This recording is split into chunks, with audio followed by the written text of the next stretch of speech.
नमस्कार विद्यार्थी मित्रांनो, व्यंकटेश एज्युकेशन अँड संस्कृती या आपल्या चॅनलवर सर्वांचे सहर्ष स्वागत आहे। आजच्या व्हिडिओमध्ये आपण स्कॉलरशिप शिष्यवृत्ती परीक्षा इयत्ता 4थी विषय गणित। आजच्या व्हिडिओमध्ये आपण गणिताचे काही महत्त्वाचे सोपे पण महत्त्वाचे प्रश्न म्हणजे प्रत्येक प्रश्नपत्रिकेमध्ये विचारलेला प्रश्न आजच्या व्हिडिओमध्ये आपण सोडवून घेणार आहोत। बघा इथे आपल्याला प्रश्न काय दिलाय, खालीलपैकी योग्य जोडी असणारा पर्याय ओळखा। आता बघा इथे जर आपण प्रश्नाकडे नीट निरीक्षण केलं तर असं आपल्या लक्षात येतं की एक आहे तो काय आहे, आंतरराष्ट्रीय संख्या आहे आणि दुसरी दिलेली संख्या आहे ती देवनागरी संख्या। मग योग्य विचारले, मग इथे बघा 5767, इथे 5567, मग इथे 7 आहे आणि इथे 5 आहे म्हणजे हा काय आहे, चुकीचं आहे। दुसरी संख्या बघा 8076, इथे बघा 8076 हे योग्य आहे। मग बघा योग्य जोडी विचारले म्हणून मी इथे आपलं योग्य उत्तर आहे पर्याय क्रमांक 2। बघा हा खूप सोपा प्रश्न आहे, फक्त आता इथे कसं 7 आणि 5चा फरक होता आहे की नाही, म्हणजे ते 7 आहे इथे 5 दिले, तसं आपण इथे नीट निरीक्षण करायचे आणि या प्रकारचे प्रश्न सोडवायचे आहेत।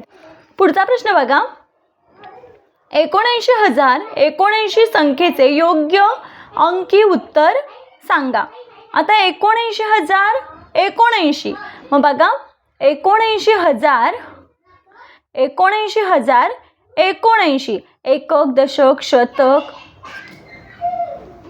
79 सांगितलंय ना परत, म्हणून हे 79। बघा 79079, बघा एकक दशक शतक हे 1000 आणि हे 10,000, मग 1000 आणि 10,000 एकत्र मध्ये काही नाही म्हणजे 0। मग ही संख्या कुठे आहे तर बघा पर्याय क्रमांक 1 मध्ये आहे, म्हणून आपल्या या प्रश्नाचं योग्य उत्तर आहे पर्याय क्रमांक 1। पुढचा प्रश्न बघूया, खालीलपैकी कोणती संख्या मूळ किंवा संयुक्त संख्या नाही। बघा आपल्याला माहिती आहे एक ही संख्या अशी संख्या आहे की जी मूळ संख्याही नाही आणि संयुक्त संख्याही नाही, का तर ती कशी आहे, नैसर्गिक संख्या आहे, म्हणून आपल्या या प्रश्नाचं योग्य उत्तर आहे पर्याय क्रमांक 3। पुढचा प्रश्न बघूया, 10,576 या संख्येत कोणत्या अंकाची स्थानिक किंमत कमी आहे। आता बघा इथे एककाच्या घरामध्ये कोणती संख्या आहे तर एककाच्या घरामध्ये 8 आहे, मग 8ची स्थानिक किंमत 8च आहे। दशहजाराच्या घरामध्ये कोणती संख्या आहे, एकक दशक शतक हजार 10,000, 10,000च्या घरामध्ये एक हा अंक आहे, मग त्याची स्थानिक किंमत किती असणार आहे तर बघा 10,000 स्थानिक किंमत विचारली ना।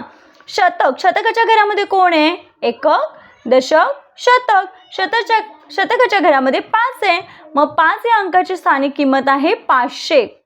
आता हजाराच्या घरामध्ये बघा एकक दशक शतक हजार, हजारच्या घरामध्ये 0 आहे, मग 0 कुठल्याही घरामध्ये असला तरी त्याची स्थानिक किंमत किती असते, 0च असते। मग सर्वात कमी किंमत कुणाची आहे तर सर्वात कमी किंमत 0 या अंकाची आहे म्हणजेच 1000, म्हणून आपल्या या प्रश्नाचं योग्य उत्तर आहे पर्याय क्रमांक 4। बघा खूप सोपा प्रश्न आहे, पण आपण जर या पद्धतीने पर्यायांमध्ये आता जसं आपण तसं लिहिलं तर हा प्रश्न आपला बरोबर येणार आहे। चला पुढचा प्रश्न बघूया। बघा विस्तारित मांडणी दिलेली आहे। आता इथे काय करायचं आहे, बघा इथे 5 एकटा दिसतोय म्हणून मी इथे आपण काय लिहून घ्यायचं, 5 हा एकटा लिहून घ्यायचा। आता काय करायचं आहे, 1 2 3, 3 नंबरला 7, 1 2 नंबरला काहीच नाही, 3 नंबरला 7। आता बघा 1 2 3 4 नंबरला 9, हे ऑलरेडी 3 अंक आहेत, 4 नंबरला 9 आणि बघा हे 4 0 आणि 8, 4 0 आणि 8, मग कोणती संख्या तयार झाली तर 89,705। मग 89,705 कुठल्या पर्यायात आहे, पर्याय क्रमांक 2 मध्ये आहे, म्हणून आपल्या या प्रश्नाचं योग्य उत्तर आहे पर्याय क्रमांक 2। पुढचा प्रश्न बघा, समसंख्येच्या एकक स्थानी पुढीलपैकी निश्चितपणे कोणता अंक असतो। मग एकक स्थानी विचारले, समसंख्येच्या एकक स्थानी, मग आपल्याला माहिती आहे 2च्या पटीतल्या ज्या संख्या आहेत त्या समसंख्येच्या एकक स्थानी असणारे अंक आहेत, म्हणजे 0 2 4 6 आणि 9 हे अंक। मग बघा बरं इथे 0 आहे, म्हणून आपल्या या प्रश्नाचं योग्य उत्तर आहे समसंख्येच्या एकक स्थानी हे अंक असतील. मग त्यापैकी 0 हा अंक पर्याय क्रमांक 4 मध्ये दिलेला आहे. म्हणून आपल्या या प्रश्नाचं योग्य उत्तर पर्याय क्रमांक 4 आहे.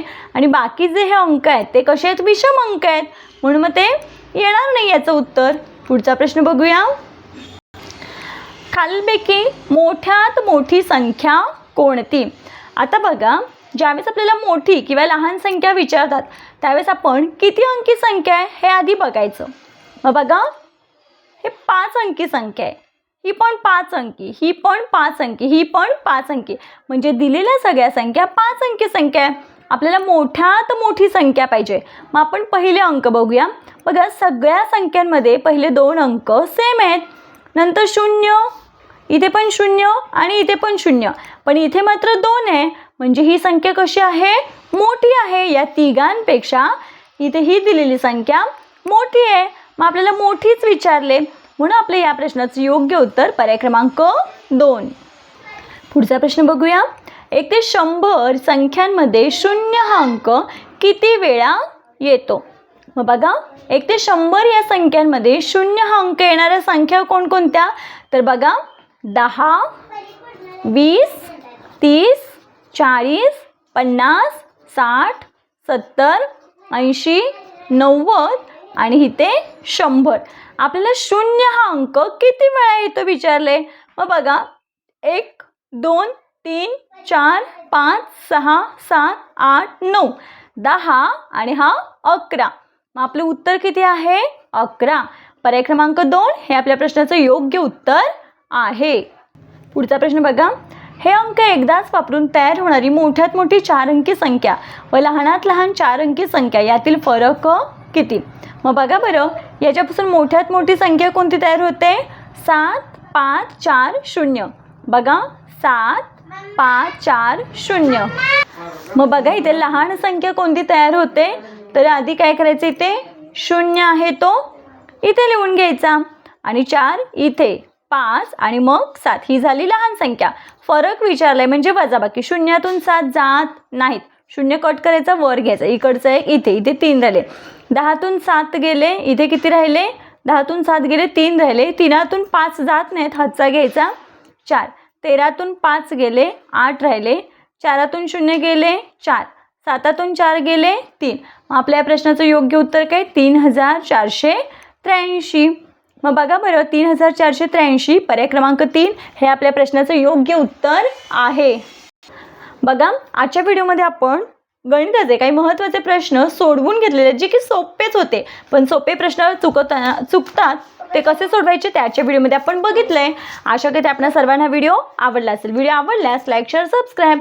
आजचा व्हिडिओ कसा वाटला ते कमेंटमध्ये नक्की सांगा. भेटूया पुढच्या व्हिडिओमध्ये. तोपर्यंत नमस्कार. थँक्यू.